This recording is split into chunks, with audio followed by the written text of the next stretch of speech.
Bismillahirrahmanirrahim. Hidup di muka bumi ini adalah mengabdi kepada Sang Pencipta. Itu pekerjaan utama. Tapi sebagian orang membawa banyak profesi yang berbeda-beda. Ya, mungkin ada yang menjadi dokter, ada yang menjadi pegawai di sebuah perusahaan swasta, ada yang jadi PNS, ada yang wirausaha, ada yang mungkin masih siswa dan sekolah. Tapi ketahuilah bahwa dalam semua pekerjaan itu ada pekerjaan yang melekat dengan kita, yaitu beribadah kepada Allah Azza wa Jalla. Dan Allah tidak minta banyak kepada kita. Berbeda dengan tuntutan perusahaan tempat kita kerja. Berbeda dengan tuntutan lembaga tempat kita mengabdi di sana, yang terkadang kita harus bekerja selama 8 jam sesuai dengan kontrak yang dibuat. Ama Allah Azza wa Jalla, Allah hanya minta 5 waktu dari waktu kita. Tapi terkadang berat buat kita untuk menjalankannya. Makanya anak kepingin menyampaikan ceramah ini kepada yang nggak datang ke masjid ini. Kenapa? Yang datang ke masjid alhamdulillah sudah meninggalkan tempat tidurnya, melangkahkan kakinya untuk ke rumah Allah Azza wa Jalla. Tapi bagaimana cara kita untuk menyampaikan tentang tujuan hidup manusia ini kepada orang-orang yang tidak datang ke masjid ini? Maka tugas itu Anda berikan kepada antum semua. Antum sampaikan kepada kawan-kawan antum, sahib di tempat kerja yang antum tahu dia nggak ke masjid ketika sholat subuh, kawan di kuliah yang antum tahu sholat berjamaah pun dia tidak melaksanakannya, bahkan mungkin sholat wajib bolong-bolong. Insya Allah dengan kita bersinergi menyampaikan agama Allah ini, semoga kebaikan semakin merata dan masjid-masjid menjadi penuh dengan orang-orang yang memakmurkannya. Allahumma salli wa sallim ala abdika wa rasulika Sayyidina wa maulana Muhammadin wa ala alihi wa ashabihi ajma'in, amma ba'd. Jamaah, antum dengar suara ana dengan baik? Ana kok melihat ada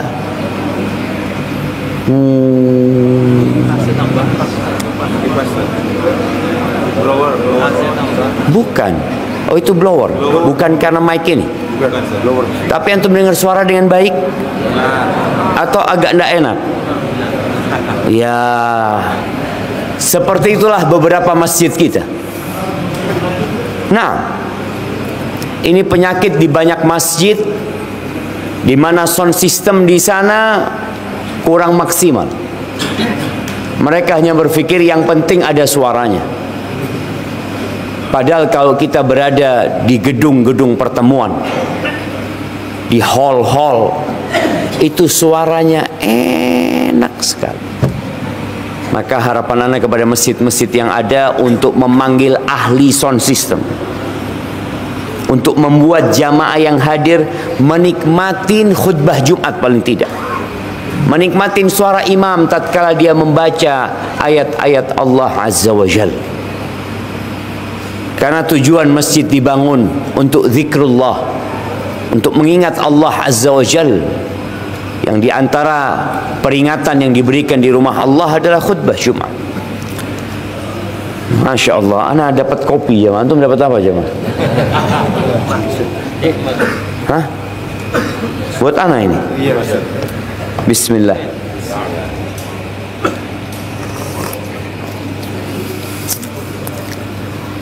Zen. Masya Allah, zahla khair.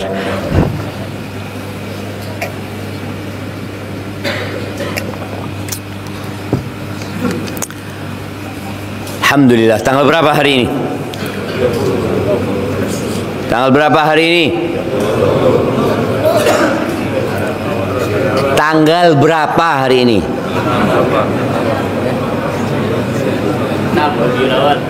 Kok 6? Kapan tanggal 6? Kok 6?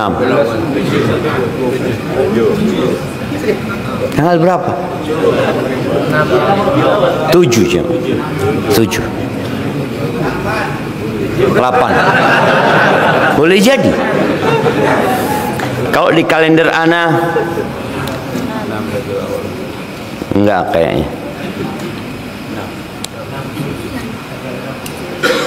Tanggal 6 kalender ana. Dia cantik dilihat.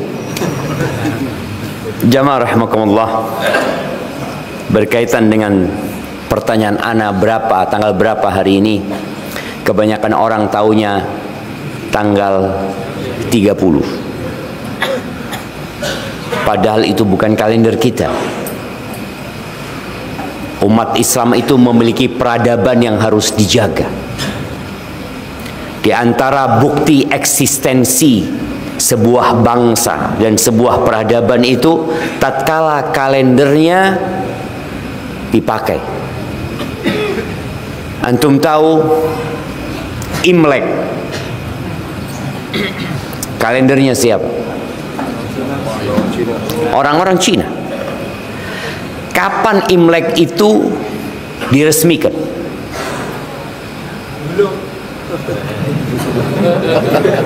Iyalah, bukan besok. Kapan jamaah? Dan siapa yang menjadikan Imlek hari libur nasional?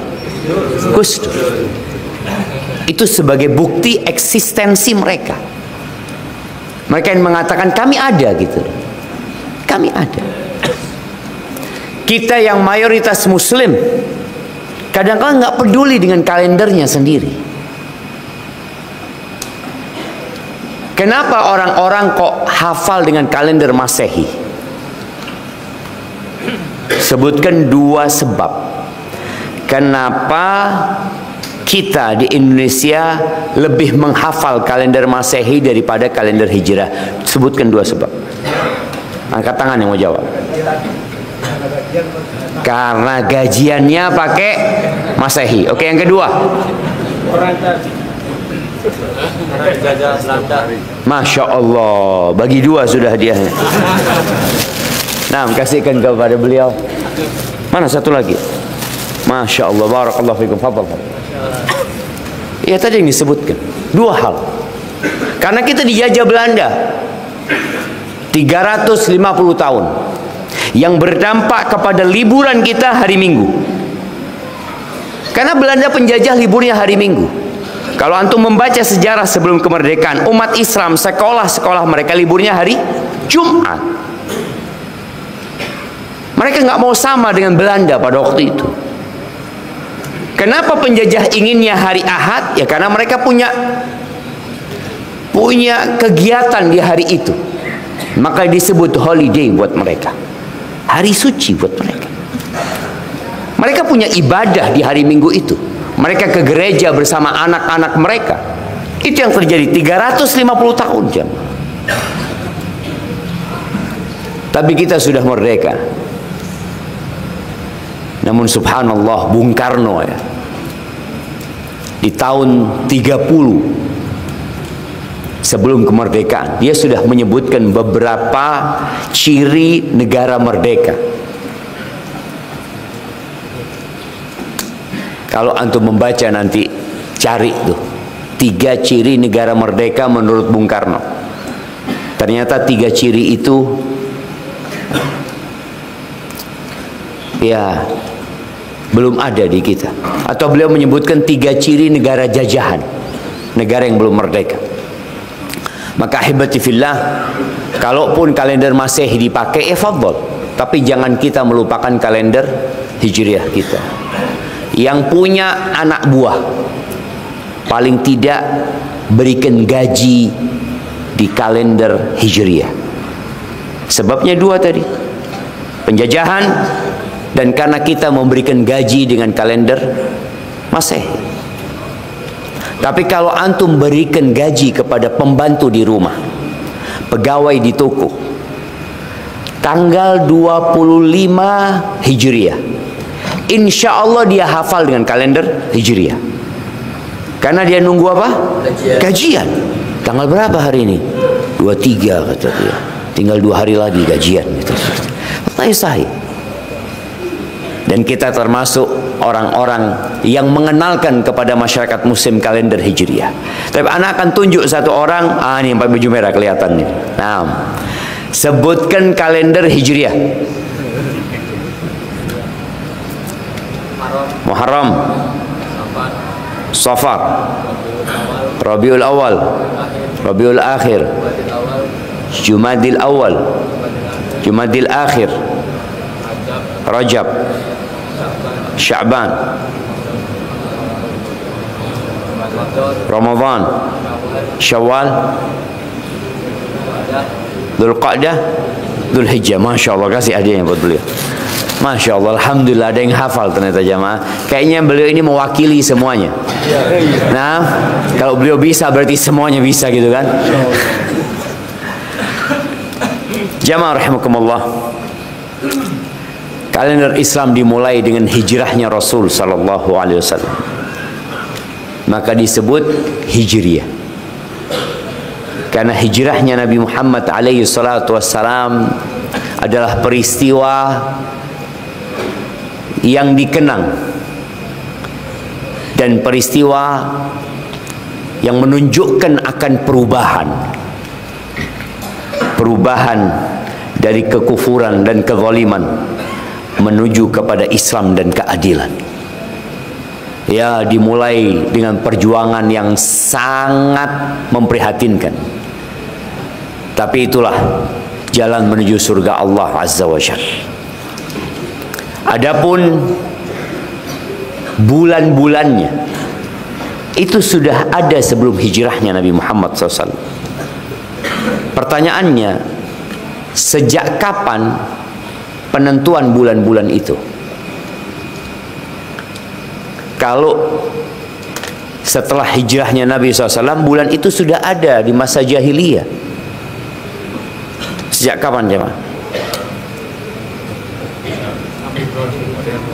Sejak Nabi Ibrahim.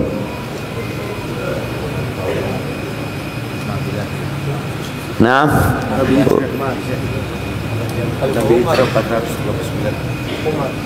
sejak zamannya Umar. Bulannya, bukan tahunnya. Kalau tahunnya Hijriah tadi, bulannya. Siapa? Ana kasih tahu antum.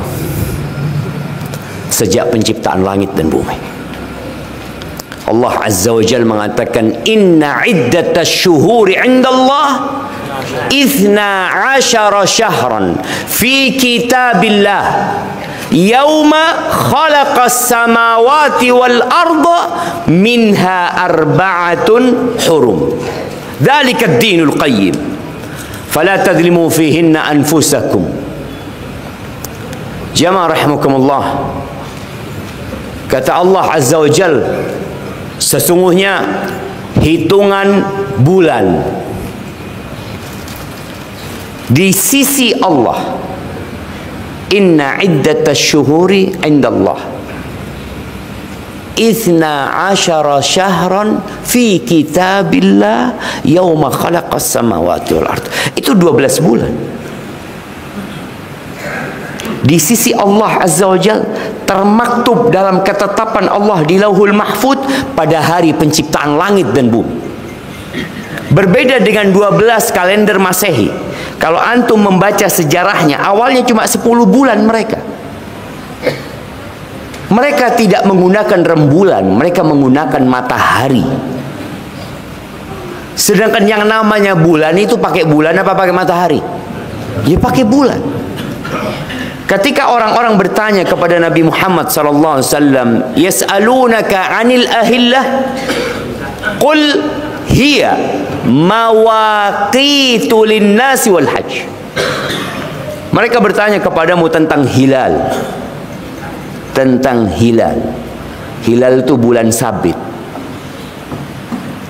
Kok bisa yang namanya bulan itu berubah-ubah? Dia mengecil, kemudian dia hilang, lalu dia lahir kembali, kemudian dia bertambah besar, lalu dia menjadi sempurna, terlihat di langit sana. Tapi kesempurnaannya hanya satu malam saja, kemudian mulai berkurang lagi dia, sampai kemudian dia mengecil dan hilang kembali. Kenapa dia tidak seperti mentari yang bulat selalu dan terbit di pagi hari, tenggelam di sore hari? Maka Allah mengatakan, qul, katakan, hiya mawaqitu linnasi wal hajj. Itu adalah untuk menetapkan waktu-waktu peribadatan, ya, pelaksanaan ibadah haji. Maka kenapa banyak manusia ketika ditanya kapan kita puasa, kapan jamaah, mereka tidak mengatakan Ramadan. Tahun ini kita puasa bulan apa? Februari. Mereka kapan puasa? Februari. Kapan Lebaran? Kayaknya awal Maret kayaknya. Subhanallah. Karena memang bulan itu akan melewatin semua bulan-bulan yang berdasarkan matahari. Dilewatin terus. Padahal seharusnya tatkala kita ditanya kapan hajian, ya hajian Dzulhijjah lah. Terus hari raya tanggal 10 Dzulhijjah.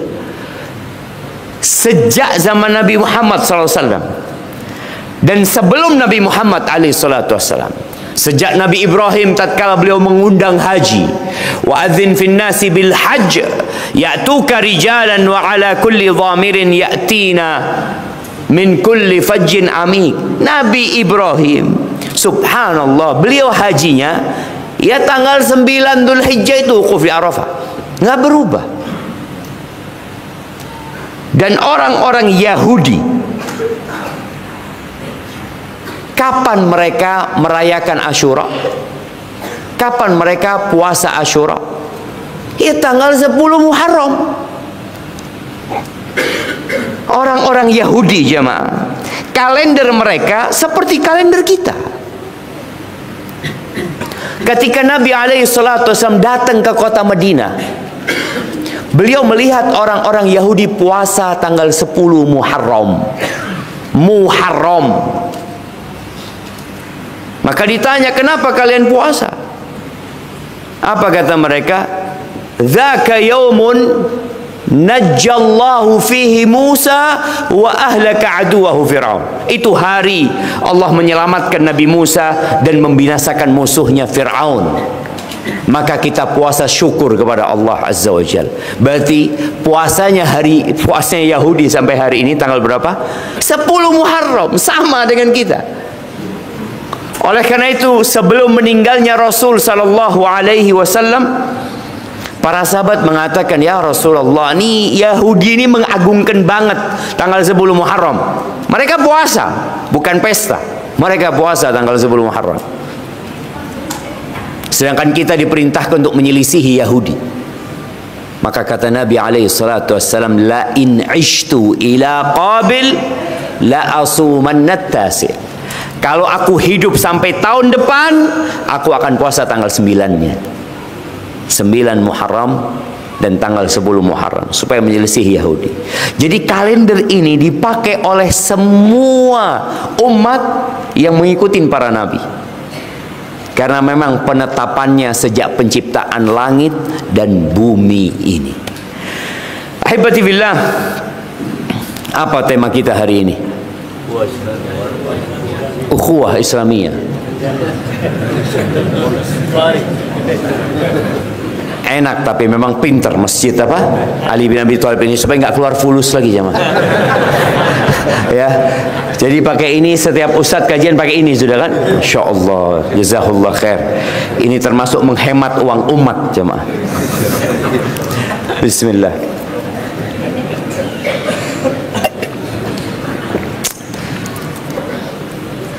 Bicara ukhuwah Islamiyah, kita semua tahu kita bersaudara. Innamal mu'minuna ikhwah. Tapi banyak di antara kita yang tidak tahu dengan hak dan kewajibannya. Ana akan buktikan di tempat ini. Nah, antum. Ya, siapa nama yang di kanan antum? Yang di kanan antum? Hah? Nggak kenal kan? Syuf, ana ingin sampaikan. Kita saudara tapi tidak seperti saudara. Kasih hadiah kepada dia. Buat yang sebelah antum. Buat yang sebelah antum. Kasihkan ke saudara antum sudah. Ay, alhamdulillah, ini baru buat antum. Kita lihat jemaah, kita nggak saling mengenal. Kita duduk bareng dari tadi bersama-sama, tapi kita sendiri. Padahal kata Nabi alaihi salatu wassalam, la yu'minu ahadukum hatta yuhibba li akhihi ma yuhibbu li nafsihi. Tidak beriman seseorang di antara kalian sampai dia mencintai saudaranya seperti mencintai diri sendiri. Bagaimana kita akan cinta kalau kita nggak kenal? Bagaimana? Antum duduk bareng di masjid bareng dari tadi, diam aja. Maka ana nggak akan mulai kajian sampai antum kenal dengan yang kanan kiri antum. Tanya namanya, tanya dari mana dan apa profesinya. 3. Fadl. Loh, suruh Fadl diem. Suruh Fadl diem aja antum.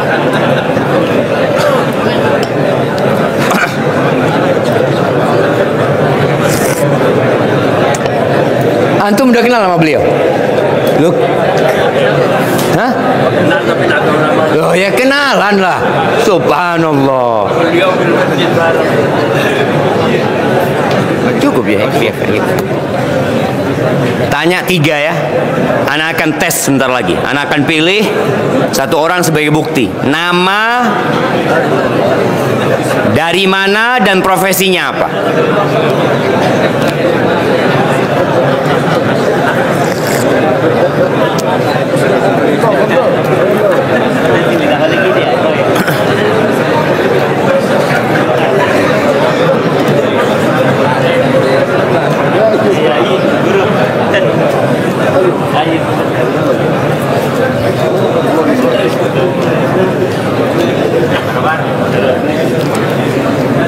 Ya, ibu-ibu juga sama ya. Kadangkala ibu-ibu ini bikin kelompok sendiri. Maka tolong menyatu karena kita memang satu. Dan usahakan yang datang bareng, momennya kadangkala ada 2 orang datang bareng naik motor boncengan sampai masjid, pisah.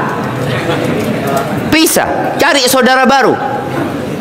Supaya kita pulang dari masjid tambah saudara kita. Bayangin kalau antum lakukan itu setiap datang ke masjid, ada banyak antum punya kenalan orang-orang soleh.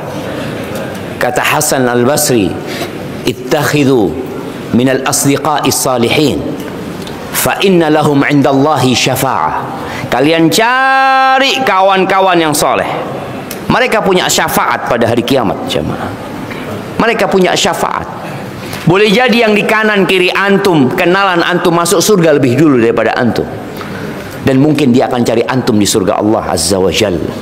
Bagaimana orang-orang yang di neraka mengatakan, fama lana min syafi'in wala sadiqin hamim. Kita nggak punya orang-orang yang memberikan syafaat dari para nabi, dari para ulama, dari malaikat-malaikat, wala sadiq hamim. Sahib yang dekat nggak punya juga. Yang mungkin dia memikirkan kita tatkala dia masuk surga Allah Azza, nggak ada. Akhirnya mereka kekal di dalam neraka jemaah. Maka hendaklah jangan meremehkan ukhuwah Islamiyah ini jemaah. Ketika antum berjabatan tangan dengan saudara antum, dapat apa antum? Nah, siapa yang mau jawab? Seperti apa gugurnya? Seperti dedaunan yang gugur, masya Allah. Kita kasih doa dan wirid. Nah, taib, karena antum udah dapat hadiah, antum kenal nggak sama yang kiri antum? Siapa namanya? Dari mana? Dari Indramayu. Indramayu. Dari Indramayu. Dari mana? Sindang. Sindang. Berapa jauh dari ini tempat kita namanya Darmayu? Sindang. Sindang. Desa Darmayu. Desa Darmayu kita kan. Nah, apa profesi? Mahasiswa Universitas Wirausaha. Oh, masya Allah, barakallahu fikum. Kasih hadiah buat teman antum ini. Ahibati fillah. Jadi saudara kita punya hak yang namanya hak dicintai. Sedangkan kadang-kala kita bermusuhan dengan saudara-saudara kita. Hak dia untuk dicintai dan kita nggak cinta sama saudara kita. Anak akan ceritakan ceritanya Umar bin Khattab radhiyallahu taala anhu, bagaimana dia mencintai saudaranya. Bukan sebapak, bukan seibu, bukan sebangsa dan negara, tapi seiman dan seagama. Persaudaraan itu macam-macam. Ada persaudaraan karena bangsa, karena kaum, karena kesukuan. Wa ila adin akhahum huda. Kepada kaum Ad, saudara mereka kami utus, namanya Hud. Bukan saudara seagama, tapi saudara sebangsa mereka. Nabi Hud sebangsa dengan kaum Ad. Itu saudara sebangsa, senegara. Ada saudara senasab. Saudara senasab ini kalau di Al-Quran diceritakan yang berkaitan dengan apa? Warisan. Nah, saudara warisan ini saudara senasab. Adapun saudara seiman, seagama, Allah katakan innamal mu'minuna ikhwah. Allah mengatakan fa asbahtum bi ni'matihi ikhwana. Atas nikmat Allah kalian menjadi saudara, saudara seiman. Umar bercerita ketika dia hendak hijrah, dia mengatakan itta'attu, aku buat janji ketika kami mau hijrah ke Madinah, ana wa Ayyash ibn Abi Rabi'ah wa Hisham ibn As ibn Wa'il As-Sahmi, bertiga nih.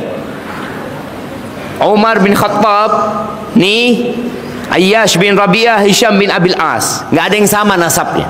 Mereka bukan satu nasab. Tiga orang berjanji di sebuah tempat untuk melakukan hijrah. Kira-kira tempat ini 10 mil dari kota Mekah. Jadi Umar hijrahnya sembunyi-sembunyi. Ada beberapa riwayat yang mengatakan Umar hijrah dengan terang-terangan, tapi riwayat itu dhaif. Akhirnya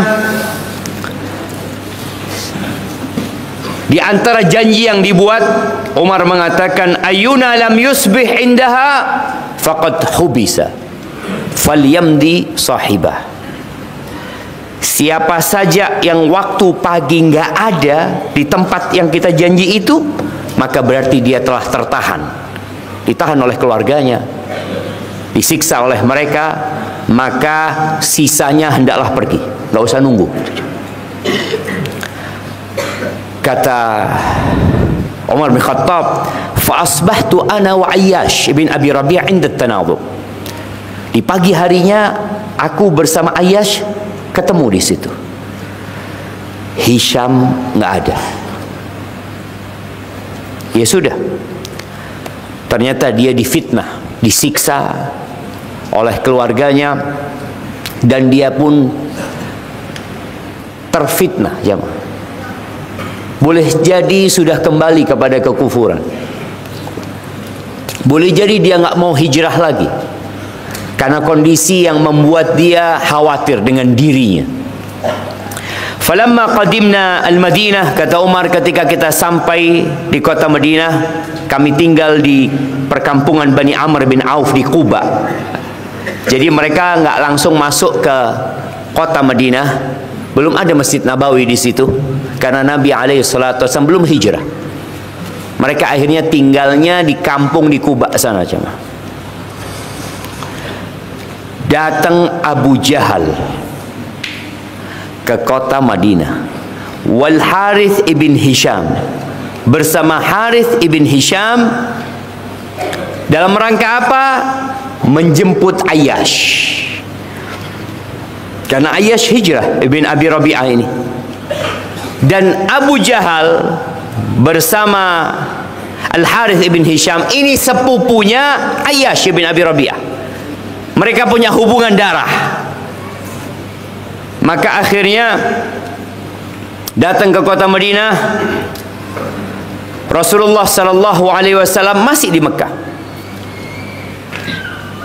Lalu kedua orang ini mengatakan kepada Ayyash, Ayyash, ibumu dia bernazar bahwa dia tidak akan menyisir rambutnya sampai melihatmu. Mogok nyisir. Ada mogok makan. Sejak zaman jahiliyah sudah ada mogok-mogok itu juga. Dia mogok nggak akan menyisir rambutnya sampai melihatmu. Wala tastadhil min syamsin hatta tara, dan tidak akan berteduh dari matahari sampai melihatmu. Ayyash cinta sama emaknya. Kata Umar bin Khattab ngelihat Ayyash mulai melemah, jemaah ya. Oh, Ayyash ini berangkat pulang ini Ayyash ini. Padahal perjalanan 7 hari, jemaah. Naik onta. Faqultu lahu Ayyash, innahu wallahi in yuridkal qaum illa liyaftinuk. Ingat, orang itu enggak ingin kecuali membuat engkau kembali kepada kekufuran. Fahdhar, hati-hati kata dia. Fa wallahi laqad law qad adha ummakal qummal lam tashata. Ayyash, kalau ibumu terganggu dengan kutunya, pasti dia akan menyisir rambutnya. Kita bicara kutu, Allah, zaman dulu zaman nggak seperti zaman sekarang. Rambutnya orang panjang-panjang, kutunya banyak. Dulu waktu anak SD, anak sering lihat di kampung itu ibu-ibu saling petanan ya. Iya, saling petanan depan rumah gitu nyari kutu. Sekarang sudah mulai jarang karena banyaknya ya obat-obatan yang membuat kutu itu nggak betah di kepala orang. Tapi zaman dulu nggak, jemaah. Maka dia bernazar itu supaya tahu kutu akan mengganggu dia. Maka Umar mengatakan kepada Ayyash, Ayyash, nanti kalau sudah terganggu dengan kutu itu, ibumu akan nyisir gitu loh. Walau qad ishtadda 'alaiha harru Makkah lastadhallat. Apabila dia terganggu dengan panasnya kota Mekah, dia akan berlindung dan berteduh. Udah nggak usah kepikiran antum, kata dia. Kata Ayyash, abirru qasama ummi waliya hunaka malun fa akhudhu. Kata dia, ya sudahlah, aku akan menggagalkan sumpah ibuku. Dengan aku datang ke sana, dia melihatku, kan selesai urusannya. Karena dia bernadar sampai melihatku. Jadi kalau aku datang, selesai sumpah ibuku, dan di sana ada uang yang aku akan bawa ke sini, kata dia. Ada hartaku di sana. Faqultu wallah, kata Umar bin Khattab mengatakan, ini kita lihat ya, persaudaraan karena Allah yang Umar tahu dengan hak saudaranya, hak untuk dicintai. Umar mengatakan, wallahi innaka la ta'lamu anni lamin aktsari Quraisyin malan. Engkau tahu aku termasuk orang Quraisy yang paling banyak hartanya. Falaka nisfu mali wa la tadhhab ma'ahuma. Buat engkau separuh hartaku, engkau jangan berangkat sama mereka berdua. Jangan, kata dia. Bayangkan Umar menawarkan hartanya supaya Ayyash nggak berangkat. Karena tahu kalau ke Mekah disiksa, diazab, disakiti, akhirnya dia nggak kuat, ya kembali ke agamanya. Qala fa'aba alayya illa an yakhruja ma'ahuma. Kata Umar, dia tetap maksa untuk kembali. Ketika tetap maksa mau kembali, aku berkata kepada Ayyash, amma idza qad fa'alta ma fa'alta. Ayyash, kalau engkau memang memilih pilihanmu itu, fakhud naqati hadhihi. Lihat cintanya Umar kepada Ayyash. Kata Umar, engkau pakai otakku ini. Fa innaha naqatun najibatun dhalul. ontaku ini onta yang pinter, dan dia tunduk, gampang dibawa menuju ke mana yang kau inginkan.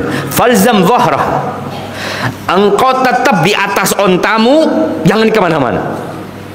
Fa in rabaka minal qawmi raib fanju alaihi. Kalau engkau meragukan, yang lihat gelagat dua orang ini nggak enak, udah engkau kabur dengan ontaku ini, selamatkan dirimu dengan ontaku ini. Udah dikasihkan sama Umar ontanya. Fa kharaja alaiha ma'ahuma, akhirnya keluarlah bersama keduanya ini. Ketika di tengah jalan, Abu Jahal mengatakan, ya akhi, wallahi laqad istaghladat ba'iri hada.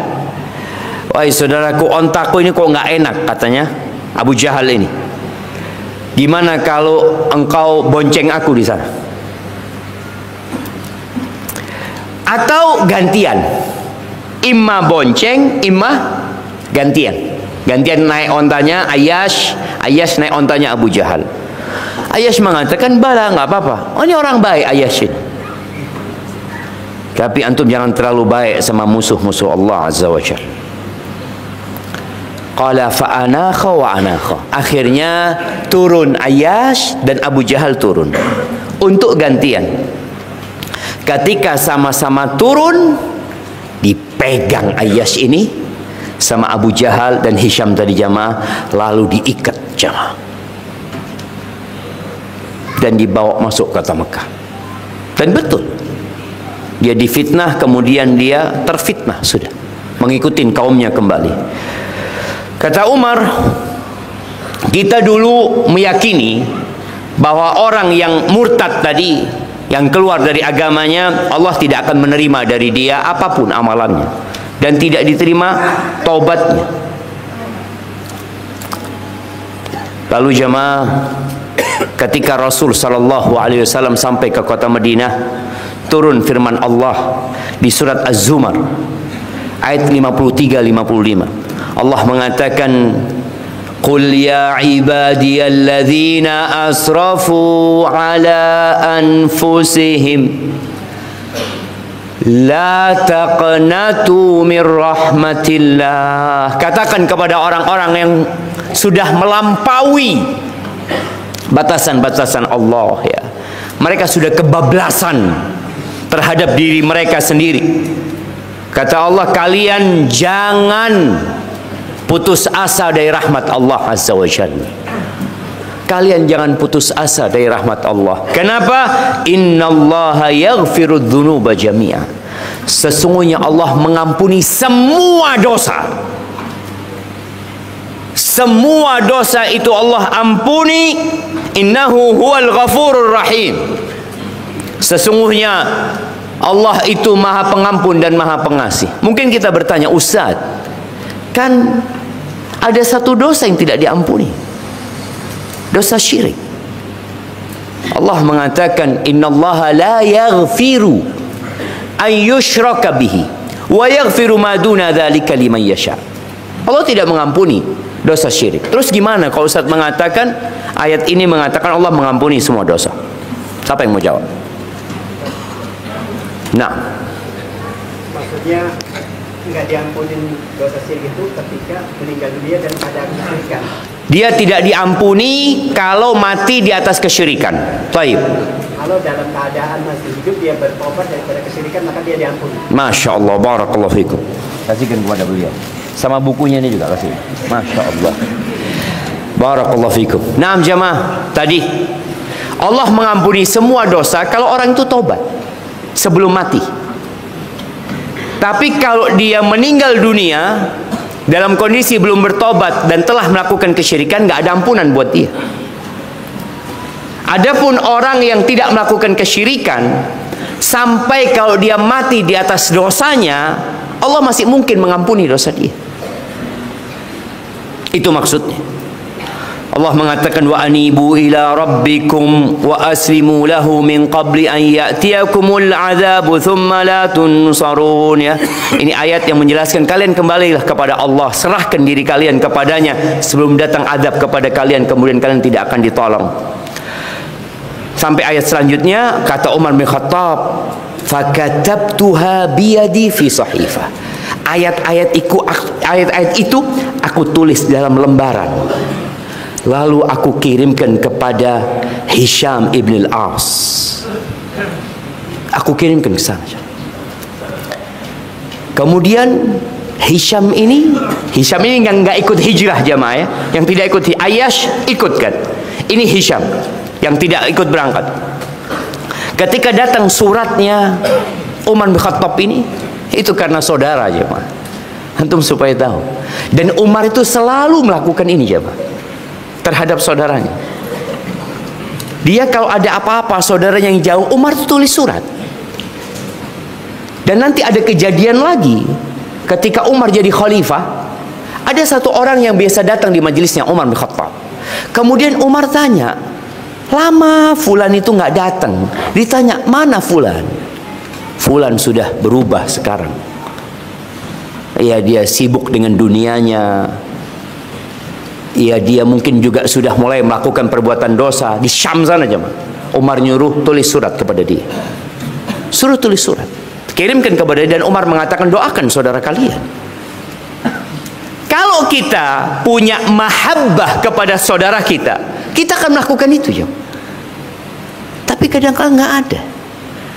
Ini bagaimana Hisham ketika dapat surat itu, ja'altu aqra'uha bidhitua. Aku baca surat itu di Dhitua. Dhitua itu salah satu lembah ya, yang kalau Nabi SAW beliau berangkat umrah, beliau nggak langsung masuk Mekah, beliau mandi di sumur namanya Bir Tua. Sekarang posisinya ada di Jarwal sana. Kemudian dia mengatakan, aku lihat, aku pandangin, aku baca, wala afhamuha, aku nggak paham. Apa maksudnya Umar kirim ayat ini?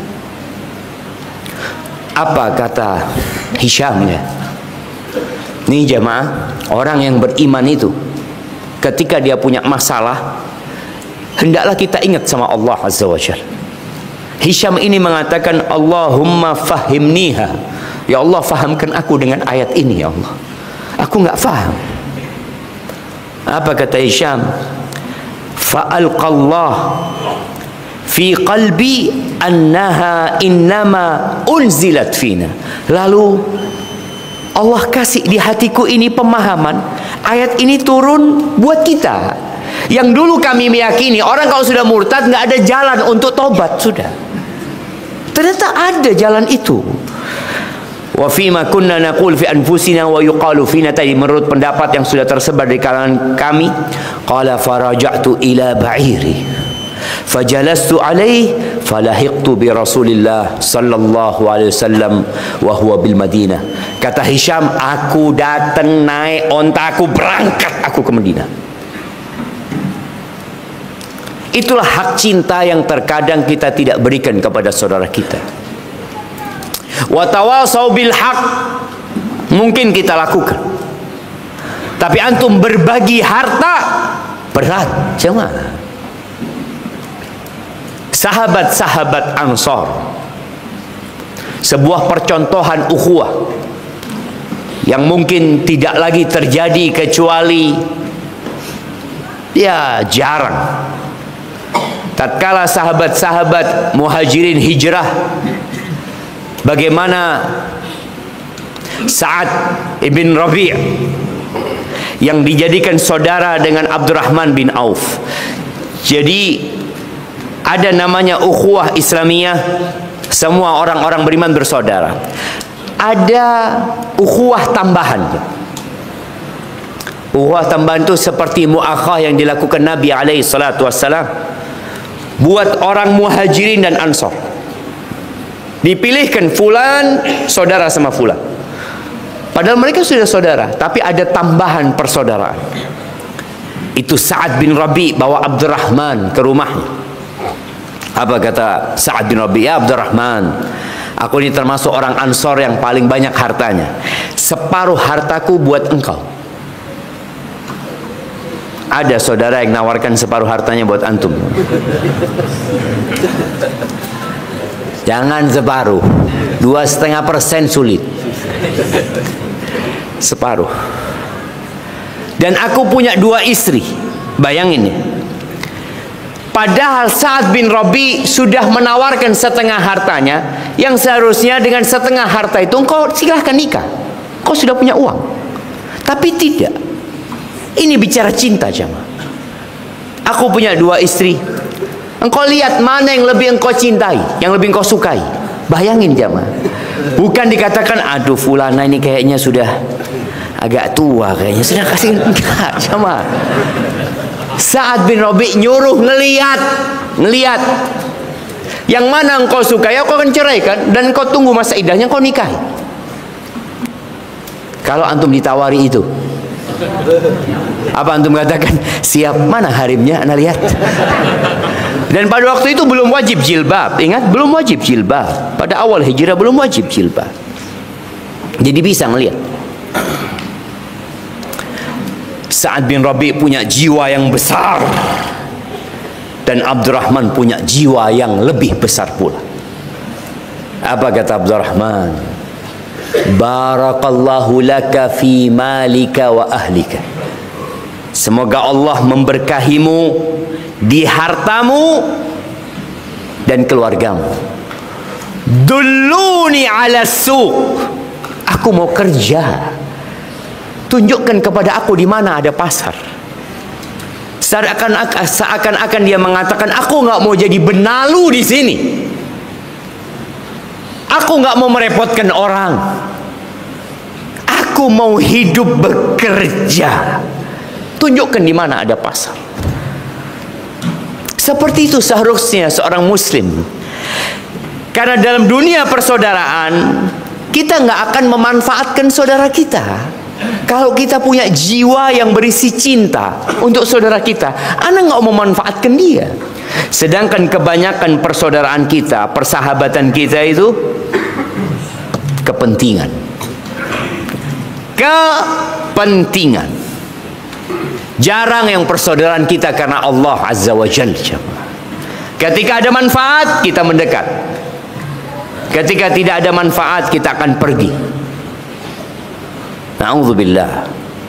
Abdurrahman tahu al-yadul ulya khairun minal yadis sufla. Tangan yang di atas lebih baik daripada tangan yang di bawah. Dan antum lihat ya, kalau antum punya jiwa seperti Abdurrahman, insya Allah antum jadi orang kaya. Tapi sebagian kita jiwanya sudah miskin, jiwanya suka minta-minta, jiwanya suka merepotkan orang lain. Kapan antum akan dikasih kekayaan nama Allah Azza wa Jalla? Allah tahu kalau kita dikasih kaya, mungkin kita akan makan sendiri dan nggak peduli sama orang lain. Tapi ketika antum mulai sejak sulit hidupnya peduli sama orang lain, Allah akan peduli sama antum. Wallahu fi auni al-abdi maka al-abdu fi auni akhi. Allah akan berada dalam pertolongan atau memberikan pertolongan selalu kepada hambanya ketika hambanya selalu menolong orang lain, nolong saudaranya jamaah. Dan Anda melihat yang mereka saling mencintai karena Allah, mereka berkumpul karena Allah Azza wa Jalla, juga mereka berpisah karena Allah Jalla Jalaluh jamaah. Antum cari saudara-saudara seperti itu. Kalau bisa, ya semua umat Islam antum cintai karena Allah. Antum lihat ada fulan selalu di saf pertama, antum nggak kenal sama dia, dan mulai tumbuh di diri antum cinta sama dia. Apa yang harus antum lakukan?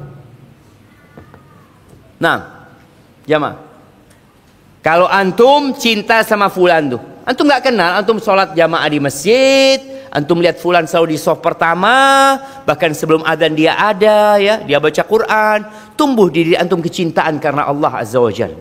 Karena tadi cinta kita kepada saudara kita itu berbeda-beda. Cinta kita biasa kepada fulan, fulan biasa, ya sohib, sholat di masjid. Tapi fulan lain. Anda kalau melihat fulan Ustaz semangat untuk beribadah. Anda tahu salah satu kawan kita di Madinah dulu ya, yang kalau Anda ngelihat dia, iman Anda bertambah. Ustaz Abdullah Zain, hafizahullah ta'ala, yang ada di Banjar, di mana? Di Purwokerto ya, atau di Purbalingga. Anda itu kalau ngelihat beliau, kalau beliau datang ya, pas datang kajian di Masjid Nabawi, seneng hati antum. Dan ada orang-orang yang kalau antum melihat, antum jadi ingat Allah Azza wa Jalla. Apa yang harus antum lakukan kepada orang yang seperti ini? Apa? Dijadikan teman dekat, Ustaz. Iyalah. Iya betul. Dijadikan teman dekat. Tapi apa yang harus antum lakukan kepada dia? Salam kepada semuanya. Ahsan, tabarakallahu fikum. Kasih hadiah. Nah, ada Qurannya sudah. Masya Allah. Fadhal. Iya, antum datang kepada dia, kata Nabi SAW, falyu'limhu. Kasih tahu dia. Kalau antum tahu sama fulan, karena ada seorang sahabat Nabi sedang duduk bersama Nabi SAW, dia mengatakan, ya Rasulullah, aku cinta sama fulan. Karena ibadahnya, karena ketaatannya. Nabi bertanya kepada dia SAW, engkau sudah kasih tahu dia? Belum, engkau kasih tahu dia. Hanya berangkat sahabat ini ngasih tahu dia, mengatakan, ini uhibbuka fillah, aku cinta engkau karena Allah Azza wa Jalla. Tadi boleh jadi nggak kenal nama, tapi dengan mengucapkan itu mungkin saling kenalan sehingga akan tumbuh kecintaan yang lebih dalam. Ahibati billah. Dalam hadis yang diriwayatkan Imam Muslim, Nabi alaihi salatu wasallam mengatakan, la tahasadu. Kalian jangan saling hasad. Ya, namanya kehidupan ini, kita punya saudara sesama muslim ini kadangkala rizkinya lebih dari kita. Dan hasad itu lebih banyak terjadi di lingkungan yang sama profesinya. Pernah lihat tukang becak hasad sama dokter? Pernah lihat? Nggak ada. Tukang becak yang mangkal di depan tempat dokter praktek, pernah dia hasad sama dokter ngelihat, ya Allah banyak banget pasiennya dokter ini. Nggak ada. Bahkan dia senang, alhamdulillah banyak pasiennya dokter. Sehingga yang naik becak, banyak kata dia. Dia jadi senang. Sama toko-toko juga tukang becak, ketika melihat pelanggan toko ini banyak, dia hasad? Enggak, dia mengatakan, alhamdulillah banyak pelanggannya. Bahkan dia doa, ya Allah mudah-mudahan pelanggan toko ini lebih banyak lagi. Supaya banyak yang naik becak anak. Tapi kebanyakan hasad itu terjadi yang profesinya sama. Toko sembako sama toko minyak wangi, saling hasad? Biasanya enggak lah. Tapi toko sembako sama toko sembako. Toko parfum hasad sama penjual sayur? Nggak ada lah. Hasadnya sama toko parfum juga. Taib, dokter sama siapa? Sama dokter. Rame banget ini ya, seperti itu. Mudah-mudahan tutup dia tempat klinik. Ya, atau apalah, itu terjadi bicara hasad ini. Ini hak saudara kita, hak cinta. Ada hak hati tadi yang harus kita hindari, yaitu hasad. Jangan sampai terjadi hasad. Ahibati billah, ustadz pun hasadnya sama ustadz. Nah, ada jamaah hasad sama ustadz. Enak banget ustadz duduk di depan, ana duduk di bawah. Ya sudah, kalau antum gitu, antum duduk sini. Ada yang duduk di bawah gitu kan. Itu hampir nggak terjadi yang seperti itu. Kemudian sesama kawan yang saling kenal ya, subhanallah ya. Khususnya yang saling kenal, hasad itu lebih menguat lagi. Coba antum lihat di parkiran ada satu orang naik motor paling mahal apa sekarang? Enggak lah, yang jangan mahal-mahal lah.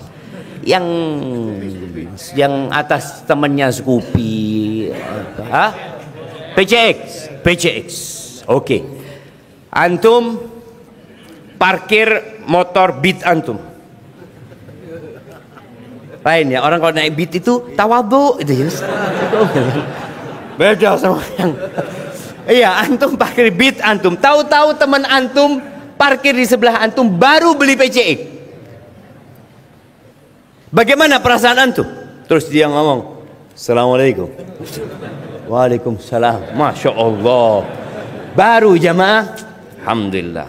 Nggak kredit. Oh wah. Cash dia beli ya. Di sebelah antum ada motor Harley, tapi antum nggak kenal sama yang punya. Antum hasad sama dia? Nggak ada. Antum lihat tadi jamaah. Tapi hasad itu ada ketika antum kenal dengan pemiliknya. Kok bisa antum hasad sama orang yang antum kenal, yang baik sama antum, tapi dengan orang yang punya harta lebih, antum biasa-biasa aja? Itu ujian. Makanya Nabi SAW mengatakan, la tahasadu wala tanajashu, jangan kalian saling najash. Nah, najash ini salah satu bentuk jual beli yang dilarang. Kalau antum pelajari fikih muamalah ya, ada banyak bentuk jual beli, bentuk akad yang terlarang. Hampir semuanya, kalau bukan semuanya, itu demi menjaga ukhuwah Islamiyah. Kenapa nggak boleh baik gharar? Kenapa nggak boleh baik yang lempar batu? Jadi dulu ada orang beli tanah itu lempar batu. Sudah antum lempar batu, sekuat antum itu jadi milik antum. Atau mula masa, pokoknya mana yang dia sentuh itu milik antum. Kenapa ada banyak model-model jual beli yang dilarang? Salah satunya untuk menjaga ukhuwah Islamiyah. Kenapa antum lakukan itu kepada saudara antum gitu?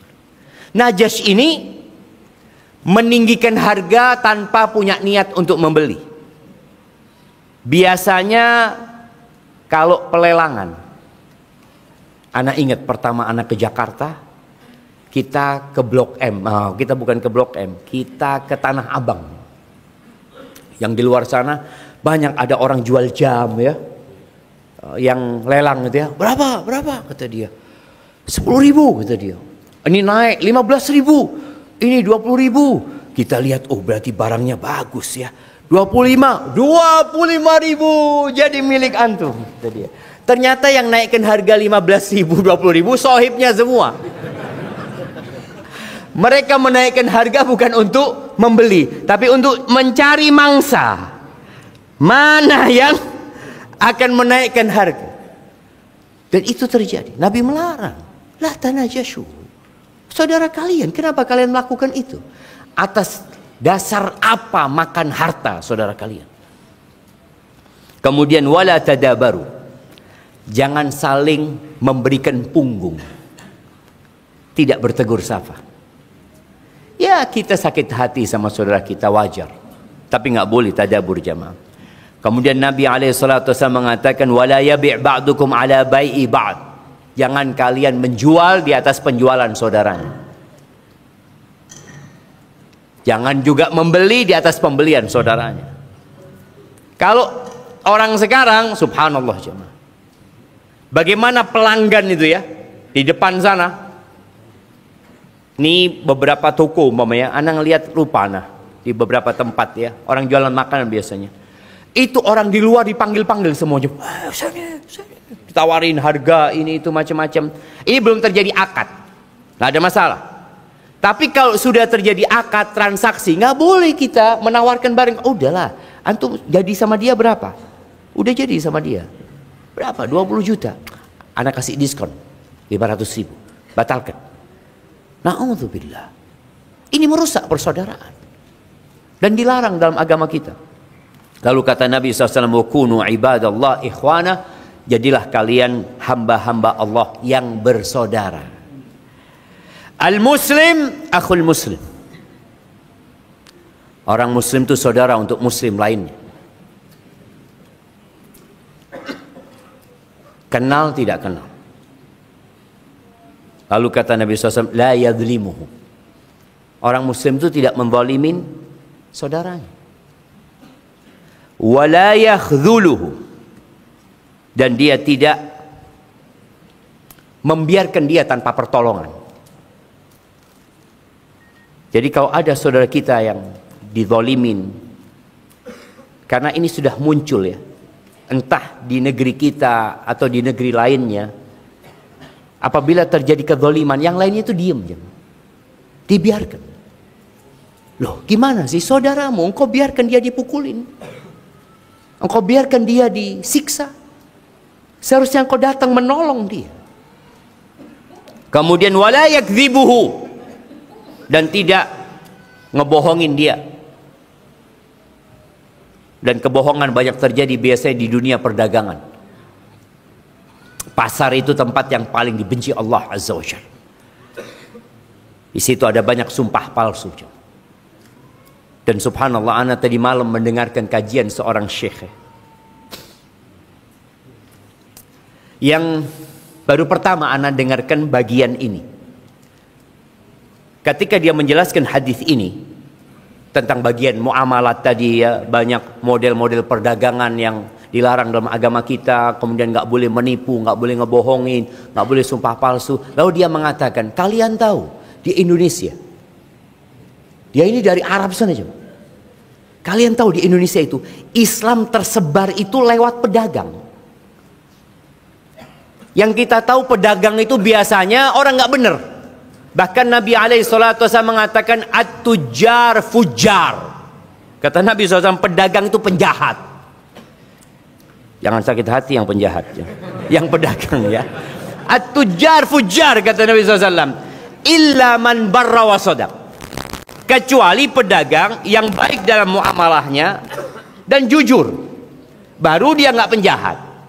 Tapi sisanya fujjar. Dan at-tajirus saduq ma'an nabiyyin, subhanallah jemaah. Pedagang yang jujur itu kedudukannya bersama para nabi, ya. Karena sulitnya jujur. Karena takut dia kalau jujur nggak laku. Maka Syekh itu mengatakan, kalian tahu, kata dia, ini menunjukkan pedagang-pedagang muslim yang datang ke negeri kita dulu, pedagang-pedagang yang punya akhlak mulia, sehingga orang tertarik untuk masuk ke agama mereka. Sekarang enggak kita. Yang ada keuntungan dan kepentingan. Maka jangan membohongin. Wala yahqiruhu, jangan merendahkan saudaranya. Lalu beliau alaihi salatu wasallam mengatakan at-taqwa hahuna, takwa itu di sini. Beliau memberikan isyarat ke dadanya 3 kali, jamaah. Bihasabi mri'in minasyarri an yahqira akhahul muslim, cukup sebagai perbuatan dosa, ya, seorang merendahkan saudaranya. Kullul muslim 'alal muslimi haram. Setiap muslim atas muslim lainnya haram. Apanya yang haram dari saudara ini? Darahnya, hartanya, dan kehormatan. Rawahu Muslim. Waktu anda sudah habis. Masih panjang bicara persaudaraan, jemaah. Antum pelajari lagi, antum murojaah lagi yang berkaitan dengan hak-hak saudara kita. Nasihat ana, tebarkan salam. Karena menebarkan salam termasuk yang menumbuhkan cinta. Kita masuk ke sesi tanya jawab. Naam, tafadhal. Bismillahirrahmanirrahim. Boleh kawan kepada jemaah, diharapkan jangan dulu pulang sobat dan beberapa pertanyaan dari jemaah. Assalamualaikum warahmatullahi wabarakatuh. Waalaikumsalam. Tunggu, kenapa jemaah nggak boleh pulang? Mungkin dia lapar. Hah? Di absenin memang jamaah.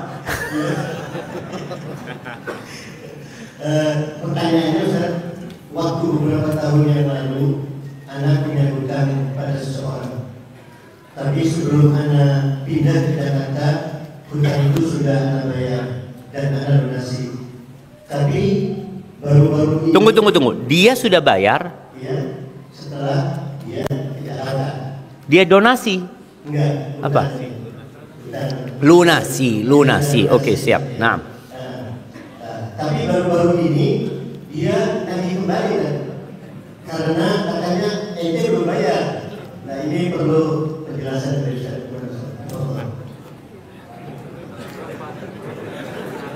Iya. Gimana tuh jamaah? Ada sebuah kaidah dalam Islam.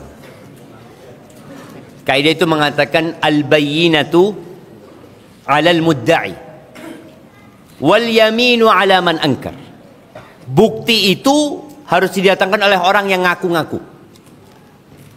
Dan orang yang mengingkari, ketika nggak ada bukti, dia bersumpah. Jadi selesai urusannya. Maka sekarang siapa yang menuduh bahwasanya dia belum bayar? Itu kan fulan tadi yang punya, yang udah dibayarin utangnya. Ketika dia nggak punya bukti, ya sudah. Dan antum bagaimana memastikan kalau antum sudah bayar? Sumpah. Wal yaminu ala man angkar. Ini enggak, ana sudah bayar. Antum jangan ngomong ana belum bayar gitu. Karena dia yang menuntut antum. Kalau memang sudah ada bukti, selesai. Nah, kadang-kala nggak ada bukti. Maka dalam agama kita itu, kita dianjurkan utang piutang itu dicatat. Dicatat. Dan ketika mencatat ada saksi. Sehingga itu menjadi bukti kuat ketika sudah lunas, ya sudah ditulis, sudah selesai utangnya. Kalau antum nggak percaya sama orang itu, maka boleh dengan adanya jaminan. Dan bicara jaminan ini sekali lagi nih, bicara muamalah ya. Banyak orang kalau menggadaikan, umpamanya ana butuh uang, ana datang ke sohib, syuf, ana butuh fulus nih, ini motor ana gadaikan, pinjam 1 juta. Boleh enggak yang terima gadai itu pakai motor kita? Nggak boleh, nggak boleh, karena ada riba, ada manfaat di situ. Tapi di tempat kita enggak, dipakai motornya buat ojek, dapat fulus dia, dapat teman fulus. Kita nggak bisa ngelunasin. Sawah juga, nggak tahu di sini gimana gadai sawah. Gadai sawah itu digarap sama yang punya uang. Akhirnya ada cerita di Jember ini, orang ini terima gadai sawah, dia belum belajar agama, dia terima gadai sawah ya, sampai bertahun-tahun jamaah. Orang itu nggak bisa ngelunasin. Kenapa nggak bisa ngelunasin? Karena nggak bisa garap sawahnya. Akhirnya yang punya uang ini kata dia, udah ambil sawah antum, kata dia. Kenapa? Anak garap sawah antum lebih banyak daripada uang yang antum pinjam, kata dia. Udah ambil, nggak usah bayar, kata dia. Karena gadai itu hanya untuk jaminan, bukan untuk mencari keuntungan. Makanya kadang-kala kita lihat di tempat pegadaian, apa temanya? Mengatasi masalah tambah masalah. Apa? Bukan tambah masalah ya. Dan alhamdulillah mungkin Anda lihat ada beberapa gadai yang katanya syariat. Ya antum lihat bagaimana, semoga gadainya syariat. Jadi tadi berkaitan dengan utang piutang itu, ya kalau dia merasa belum dibayar, ya dia datangkan bukti. Seperti itu. Kemudian ya antum kalau memang, atau antum yang merasa ana punya bukti, ana udah bayar, kata dia. Antum mengaku sudah bayar, dia merasa belum bayar. Kalau antum nggak punya bukti, ya dia nanti yang bersumpah, enggak, wallah antum belum bayar. Sudah, antum berikan uang itu. Barakallahu fiik. Hadza wallahu a'lam bissawab ya. Mungkin bisa ditanyakan ke ustaz lainnya. Nah. Pertanyaan yang kedua, bagaimana ukhuwah dengan saudara yang sudah murtad? Iya. Persaudaraan agama itu ya selama agamanya sama. Tapi bagaimana dengan orang yang murtad? Lihat yang dilakukan oleh Umar bin Khattab. Itu saudaranya sudah murtad. Bagaimana dikasih surat agar dia masuk Islam, kembali kepada agama ini. Jadi ketika antum punya saudara sedarah yang murtad, jangan ditinggal. Karena ada orang-orang yang murtad disebabkan pernikahan.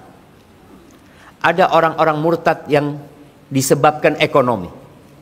Semoga ketika ekonomi dia susah lagi, semoga ketika dia ribut sama keluarganya, dia berpikir untuk kembali kepada agama Islam ini.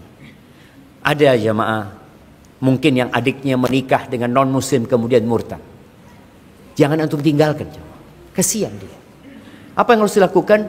Terus mendakwain dia, terus berbuat baik kepada dia dengan harapan dia masuk kembali kepada agama Islam ini. Hadza wallahu a'lam bissawab. Pertanyaan selanjutnya, apa hukum sholat mutlak di waktu-waktu terlarang? Apa hukum sholat sunnah mutlak di waktu-waktu terlarang? Dilarang, namanya waktu terlarang mau sholat, gimana sih? Pertanyaannya, waktunya dilarang, sholat sunnahnya sunnah mutlak, nggak boleh. Yang diperselisihkan oleh para ulama itu sholat yang ada sebabnya. Itu yang diperselisihkan. Seperti sholat tahiyatul masjid. Ini ada sebabnya. Gimana, boleh nggak ana sholat tahiyatul masjid ba'da sholat subuh? Boleh nggak ana sholat tahiyatul masjid pada saat habis asar ana masuk masjid? Karena Nabi SAW mengatakan, idza dakhala ahadukumul masjid fala yajlis hatta yarka' rak'atain. Atau kama qala Rasul SAW, apabila seorang masuk masjid jangan duduk sampai dia sholat 2 rakaat. Lu gimana sekarang? Sedangkan waktunya waktu terlarang. Maka di waktu terlarang itu boleh kita sholat kalau ada sebabnya. Menurut pendapat yang ana lihat lebih roji buat ana. Karena boleh jadi antum tanya sama ustadz lain, enggak. Tetap larangan lebih diutamakan dari perintah. Oh sudah. Tapi kalau anda melihat sholat yang ada sebabnya boleh dilaksanakan di waktu larangan. Salah satunya tadi ketika masuk masjid habis asar, belum masuk waktu maghrib, matahari juga belum tenggelam. Kemudian antum pilihannya 2, duduk nggak tahiyatul masjid atau antum sholat tahiyatul masjid. Maka yang lebih rajih menurut ana sholat tahiyatul masjid. Hadza wallahu a'lam bissawab. Nah. Pertanyaan selanjutnya, seumur hidup ibu saya jarang sekali sholat. Apakah akan diampuni dosa beliau? Dan juga bagaimana cara menebus dosa? Yang selanjutnya, apa yang harus saya lakukan sebagai seorang anak? Barakallahu fikum. Naam, ahibati fillah. Kalau dikatakan jarang sholat berarti ibunya masih sholat. Ada khilaf di antara para ulama berkaitan dengan hukum orang yang tidak sholat. Kalau orang itu tidak sholat karena mengingkari kewajiban sholat, maka semua sepakat dia murtad, dia kafir. Tapi kalau dia tidak sholat dikarenakan malas sholat, dia meyakini sholat itu rukun Islam, dia tahu itu kewajiban yang seharusnya dilaksanakan, tapi dia malas. Boleh jadi kemalasan itu disebabkan waktu kecil pun orang tuanya nggak sholat dan dia nggak diajarin sholat gitu. Akhirnya dia malas sholat. Apa hukumnya orang yang seperti ini? Ada pendapat dari kalangan Hanabilah yang mengatakan ya dia keluar dari Islam. Orang yang sama sekali tidak sholat itu keluar dari Islam. Sehingga kalau dia meninggal dunia, dia tidak perlu disolatin. Orang dia hidup nggak sholat, kenapa mati kita sholatin gitu. Kemudian dia nggak usah dikuburkan di kuburan umat Islam. Bikinkan jurang buat dia, sudah kuburkan di sana. Itu pendapat. Adapun pendapat yang lainnya mungkin pendapat Syafi'iyah dan negeri kita madhab yang dianut al madhab Syafi'i berpendapat enggak, dia enggak kafir, tapi dia telah melakukan dosa besar. Apa yang harus dilakukan? Ya dia diminta tobat. Ini kalau bicara hukum fikihnya. Orang yang enggak sholat itu akan ditangkap. Umpamanya sang bapak laporan atau sang anak laporan, bapak saya enggak sholat, itu ditangkap dalam pemerintahan Islam. Ditangkap, dikasih nasihat supaya tobat. Kalau nggak tobat, dibunuh jemaah. Ta'ziran. Bukan karena murtad. Kalau dalam madhab Hambali dibunuh karena murtad. Tapi kalau dalam madhab Syafi'i dia bunuh ta'zir sebagai hukuman. Supaya orang lain tidak bermudah-mudahan meninggalkan sholat. Sampai seperti itu jemaah. Berkaitan dengan sholat ini. Maka apa yang harus antum lakukan dengan ibu antum? Ya doakan ibu antum. Semoga Allah mengampuni dosa-dosanya. Dan antum juga sebagai anak yang berbakti sama orang tuanya, mungkin antum bisa bersodakoh untuk orang tua antum dengan harapan ya diringankan azab buat beliau di sana. Hadza wallahu a'lam bissawab. Naam. Pertanyaan yang terakhir, Ustaz, kebanyakan penuntut ilmu pada saling hasad. Bahkan ada suatu wadah tertentu yang loyalnya hanya kepada golongannya. Mohon nasihat penjelasan Ustaz agar tidak terjadi hal yang seperti itu. Barakallahu fikum. Ya, tadi hadisnya sudah dibacakan. Dibacakan bagaimana Rasul sallallahu alaihi wasallam mengatakan la tahasadu. Jadi para sahabat di Madinah itu ada 2 kelompok. Yang pertama namanya Al-Ansar yang tinggal di kota Madinah, yang satu namanya Al-Muhajirun. Mereka orang-orang yang hijrah dari luar kota Madinah ke kota Madinah. Pernah suatu hari terjadi keributan antara satu muhajir dan satu ansori. Ya mungkin dipukul yang ansori ini karena ribut. Akhirnya orang Ansor mengatakan, ya lal Ansor. Dia panggil kaumnya. Yang muhajir mengatakan, ya lal muhajirin. Wahai orang-orang muhajirin, ini mau berantem jemaah. Dua kelompok ini, yang dua nama itu nama yang sesuai syariat. Muhajirin dan Ansor itu nama yang Allah berikan. Tapi ketika digunakan sebagai wadah untuk fanatisme terhadap kelompok, maka Nabi SAW mengatakan, abi da'wal jahiliyah wa ana baina adhurikum da'uha fa innaha muntina. Apakah dengan seruan-seruan jahiliyah, sedangkan aku masih hidup berada di tengah-tengah kalian? Ini sudah mau berpecah belah jemaah. Tinggalkan seruan jahiliyah, busuk seruan itu, kata Nabi SAW. Maka itu bermasalah. Jadi kalau bicara di negeri kita ya, ada banyak ormas Islam, ada banyak mungkin kelompok-kelompok Islam. Ketahuilah, innamal mu'minuna ikhwah. Orang-orang beriman itu bersaudara. Selama mereka belum keluar dari agama Islam dengan keyakinan mereka, mereka saudara. Ormas, yayasan yang ada hanya wadah. Al-Irsyad ini wadah saja. Karena ada orang-orang yang mengatakan, ana irsyadi. Jadi kalau darah ana Ustaz, di keluar ya, luka itu keluar. Irsyad, irsyad, irsyad. Mungkin yang Muhammadiyah mengatakan, ana Muhammadi.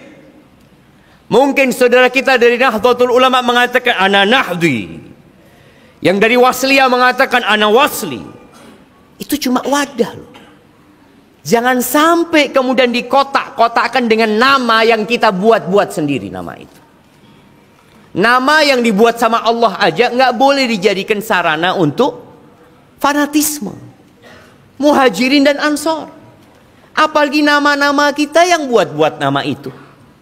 Oke, memang ada perbedaan mungkin antara Al-Irsyad dengan Muhammadiyah, Muhammadiyah dengan NU, NU dengan Wasliyah. Mungkin ada perbedaan ya antara mereka. Tapi ingat, jangan sampai perbedaan itu mengantarkan kepada perpecahan. Kalaupun ada kritik dari satu ke yang lainnya, jadikan kritik itu sebagai sesuatu yang membangun. Karena persaudaraan itu bukan berarti kita nggak amar ma'ruf nahi mungkar. Amar ma'ruf nahi mungkar tetap terjadi. Tapi dengan adab dan hikmah ketika melakukan amar ma'ruf nahi mungkar. Kita bersaudara jemaah. Oke, ada amalan yang kita tidak amalkan. Umpamanya Masjid Al-Irsyad nggak kunut. Antum nggak kunut di sini. Ya Ustaz, kenapa nggak kunut tadi? Mungkin berpendapat kunut bid'ah. Iya. Tapi dalam mazhab Syafi'i mereka berpendapat enggak, kunut sesuai dengan sunnah. Bahkan Al-Imam Syafi'i kunut. Dari 4 imam itu, Al-Imam Syafi'i kunut, Al-Imam Malik kunut. Yang nggak kunut, Imam Abu Hanifah dan Imam Hambali, mereka nggak kunut. Apakah kemudian perbedaan ini membuat perpecahan? Ketika orang Al-Irsyad parkir motor mau sholat subuh, masjidnya ada logo Nahdlatul Ulama. Aduh, keluar lagi. Loh kenapa? Ini masjid umat Islam, tapi yang mengelola NU. Tapi masjidnya antum juga. Apa kemudian dilarang? Warga Al-Irsyad dilarang sholat di sini? Tak ada jemaah. Atau orang NU, dia dengar azan subuh, kemudian dia keluar dari rumahnya cari masjid. Tahu-tahu kelihatan logo Al-Irsyad. Anda lihat logo Al-Irsyad itu harus diganti jemaah ya. Sudah karatan, udah nggak kelihatan. Lihat, ini Al-Irsyad kata dia. Iya, kita tidak menunjukkan Al-Irsyad. Malas mau ganti apa plangnya. Antum lihat plangnya itu sudah mulai karatan tadi. Iya, udah karatan, lihat plangnya itu. Ya, kritik yang membangun jamaah, jangan sakit hati lah orang-orang Al-Irsyad. Jadi jangan sampai orang ini datang ke sini, aduh Al-Irsyad nggak kunut ini, nggak sah sholatnya. Berangkat ke tempat lain. Atau nanti berangkat ke Masjid Muhammadiyah, nggak jadi sholat di Masjid Muhammadiyah. Kenapa? khutbahnya, Jumatnya 2 kali, tapi adzannya sekali, nggak sah. Subhanallah, itu yang jadi masalah. Maka tolong, wadah-wadah itu hanya wadah untuk melakukan kegiatan dan aktivitas, tapi kita bersaudara. Mungkin ada tadi ketidaksamaan, ada perbedaan pendapat, tetap saling menghargai selama perkara-perkara itu memang yang ada ruang untuk berbeda pendapat. Ketika tidak ada ruang untuk berbeda pendapat, kita lihat enggak, ini sudah mulai menyimpang, lakukan amar ma'ruf nahi mungkar dengan cara yang baik. Tapi ingat, tetap orang-orang beriman adalah saudara. Pulang dari masjid, ini habis sholat, keluar dari masjid, salaman hanya dengan yang punya jenggot doang. Assalamualaikum. Gak punya jenggot, bukan saudara. Allahu Akbar. Ini yang perempuan, kalau yang pakai jilbab panjang, warnanya hitam, apa kata mereka? Akhwat. Tapi kalau yang pakai jilbab pendek, pakai lipstik 2 cm, dia mungkin masih bersolek jamaah, kata dia cewek.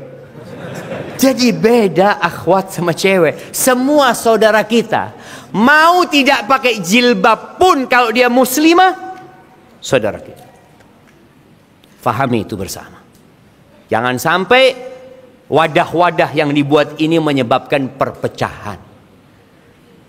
Kita bersaudara, kita saling menasehatin, kita saling mendoakan. Semoga Allah Azza wa Jalla menyatukan umat Islam di atas sunnah Rasul sallallahu alaihi wasallam, karena memang kita mengatakan la ilaha illallah Muhammad Rasulullah sallallahu alaihi wasallam. Aqulu qawli hadza wa astaghfirullah li wa lakum wa li sa'iril mu'minin wal mu'minat fastaghfiruh innahu huwal ghafurur rahim.